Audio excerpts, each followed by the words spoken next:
La poesía española en el Renacimiento.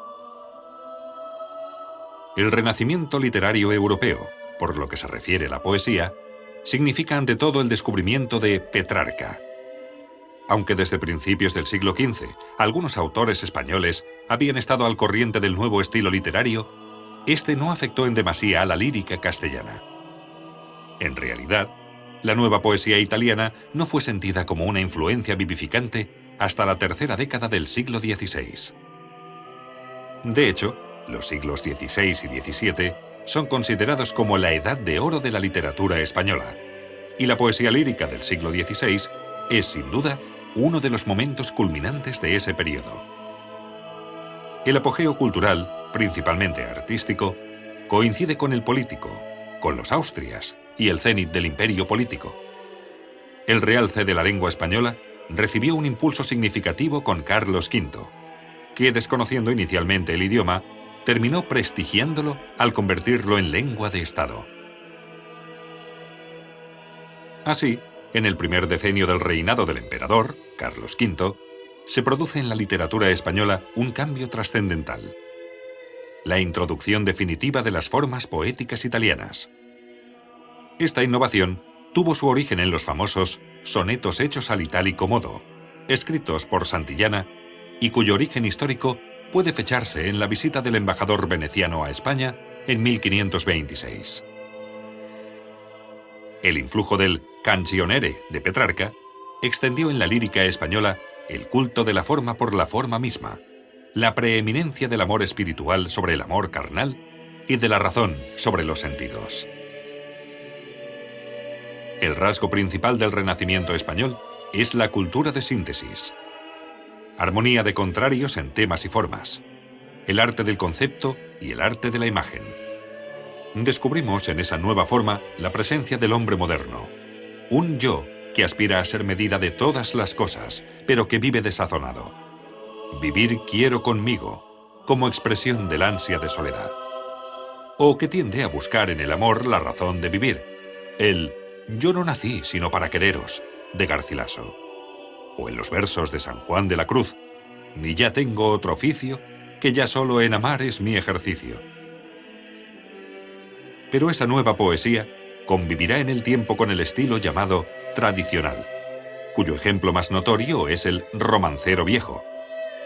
Ambos estilos dividen el siglo XVI en dos mitades. De un lado, la admiración por lo clásico, por las bellas formas que nos había legado a la antigüedad, y en el otro, una nueva mentalidad que cambiará la espiritualidad de Europa. Las ideas que configuran el pensamiento renacentista son, por un lado, el erasmismo, variante religiosa del humanismo y que se caracteriza por defender una religiosidad íntima, y por otro, el neoplatonismo, concepción filosófica que considera el amor como la forma más perfecta de conocimiento, el único que permite la contemplación de la belleza absoluta. Garcilaso es el arquetipo de caballero renacentista y la figura más representativa del espíritu de su época. Nació en Toledo en 1501 y fue educado en la corte. Fue soldado y luchó contra turcos y franceses, recibiendo por ello heridas y recompensas. En Garcilaso se señalan huellas de los clásicos latinos, de los poetas italianos y de Ausiàs March, entre otros. El tema central de la poesía de Garcilaso es el amor, encarnado en doña Isabel Freire, a quien conoció en 1525 y a la que amó tan apasionadamente que a su muerte la pena traslucía en los versos del poeta, dejándolo sumido en la más honda tristeza. Cual queda el blanco cisne cuando pierde la dulce vida entre la verde hierba. A la habilidad poética de Garcilaso se le unirá la condición de soldado, conciliando así los dos ideales renacentistas, el cortesano y el guerrero que busca en el amor la razón de vivir. La naturalidad y claridad de su expresión, que huye de la afectación, su innata elegancia y exquisito gusto, la sinceridad de sus versos, así como su aire de modernidad, dan a su poesía caracteres de trascendencia tales que la hacen llegar viva y poderosa hasta nosotros. Pocos poetas han anticipado la sensibilidad moderna con la hondura de Garcilaso. Fray Luis de León será el primer poeta universitario, puesto que su vida y su obra estarán vinculadas a la Universidad de Salamanca. Su obra más perfecta y una de las más bellas de la literatura española es el Tratado de los Nombres de Cristo, de 1583, que resume todo el sentido poético del autor en torno a la naturaleza, la emoción de una noche serena o la armonía musical del mundo. En ella, el orden del mundo exterior se corresponde perfectamente con el del propio ser, conceptual y poético. Por eso nadie ha descrito con tanta elegancia motivos de la naturaleza, y nadie le supera en el empleo de matices y comparaciones que procedan de la vida del campo.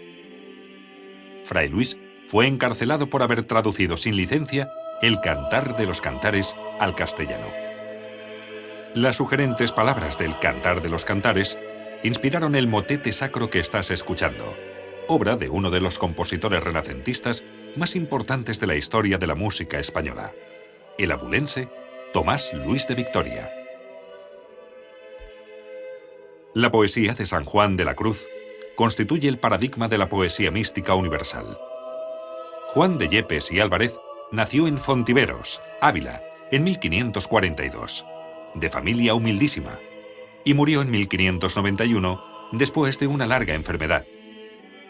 En sus versos nos encontramos ante el prodigio de la palabra que pretende ser expresión de lo inefable, del misterio trascendente y redentor. Su obra más importante es el Cántico Espiritual, en que el hondo lirismo de los versos describe el proceso místico de camino hacia Dios. Pero el misterio que pretende desvelarnos el poeta no es un enigma para el entendimiento, sino el hallazgo del ser que habita en el interior del hombre y cuyo encuentro solo es posible a través del amor.